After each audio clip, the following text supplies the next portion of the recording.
A house built on sand, the deepening crisis at the PPRA. Welcome back to another episode. Ndingumqondisi. Today we're focusing on an institution critical to the South African economy, yet one that operates largely behind the scenes. The Property Practitioners Regulatory Authority, aka PPRA. Its job is vital to regulate estate agents, protect consumers, and drive transformation in the property sector. In short, the PPRA is the referee for a market that holds a massive portion of our national wealth.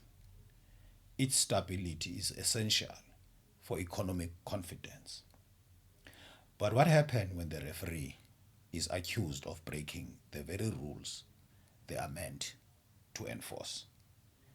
Many would remember the PPRA's recent history of turmoil, a decade of instability culminating in 2022 with the suspension of then CEO Mamudupi Mohlale Mulaudzi after a forensic investigation uncovered evidence of misconduct, corruption, and maladministration. It was a low point, but also a moment for a fresh start. So, what has happened since? Ms. Tato Ramaili was appointed as acting CEO in February 2023 and then to the permanent position in March 2024. The hope was for the new era of clean governance. But a draft report from the Auditor General for the 2024-2025 financial year, along with a slew of internal allegations, suggests that hope is fading. The evidence points not to a recovery, but to a deepening governance crisis. Let's look at the evidence. First, the financials.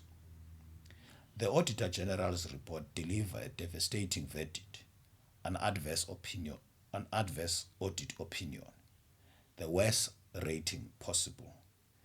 This isn't a blip, it is a regression, continuing a 3-year trend of qualified audits. This suggests that the problems aren't being fixed, they are getting worse. The scale is breathtaking.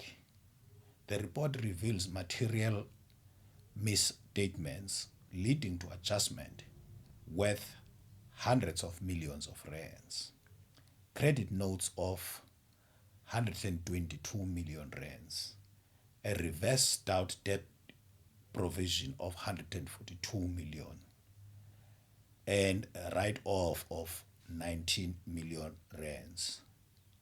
Most alarmingly, the report raises a material uncertainty about whether the PPRA can even survive. It states that the entity's deferred revenue, money taken from future services, exceed the cash it has in the bank. They have spent money they shouldn't have touched. A financial recovery plan exists, but the report notes it has gathered dust on a shelf, unimplemented. This is a definitive leadership failure. So, what's causing this financial meltdown? The report is clear: a catastrophic breakdown in internal controls. But internal controls fail because of people. They fail because of management. And here, the Auditor General's finding align perfectly with a separate request for investigation document from within PPRA. The AG's report notes significant stability at the top. The Finance Department cycled through 4 different chief financial officers in a single year. The supply chain manager was suspended and resigned. This chaos creates a vacuum where accountability vanishes.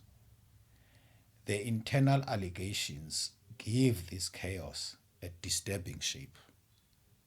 They claim the CEO has fostered a culture of nepotism, placing unqualified allies in key positions. There are claims of manipulating financial authority to bypass procurement rules, with payments to some service providers made without any competitive process. Most critically, the document alleges that suspensions has become a weapon to silence dissent. Key staff who raise questions, such as the CFO, the COO, and the supply chain manager, were allegedly pushed out. The Auditor General's report directly linked the supply chain manager's suspension to instances of non-compliance, confirming that removing competent staff has dire consequences. This toxic environment has shattered any trust between management and the staff. A letter from the CEO in June 2025 warned staff against defamatory allegations. In response, the union issued a scorching rebuttal, accusing the CEO of unwarranted attack on the union independence, victimization, and creating a hostile and oppressive working environment. This isn't constructive dialogue. It's an open warfare. Practitioners also complain that it is almost impossible to get a Fidelity Fund certificate out of the PPRA, which impacts on transformation of the sector and the levels of compliance. All of this lead back to a foundational question raised in the internal document. Was the current CEO appointed correctly? The allegation is that the job requirements were lowered from NQF level 8 to level 7, seemingly to enable her appointment. If true, it means the current crisis may have roots in the compromised beginning. So, where does that leave us? The Auditor General gave us the numbers. An institution on the brink of insolvency, drowning in irregularities. The internal document gives us a human story, a toxic work environment riddled with fear and alleged malfeasance. Together, they reveal an institution that has lost its moral compass. The PPRA was created to ensure stability, but it has become a source of profound risk. The property industry and the South African public deserve a regulator that is ethical, effective, and accountable. The PPRA, as evidence show, is failing on all these 3 counts. The house is, indeed, built on sand. This cannot be left to fester. It's time for the relevant portfolio committee to exercise its oversight duty. They must call the minister to account and demand an independent forensic investigation into the PPRA's leadership. financial management, and serious allegations raised by its own staff.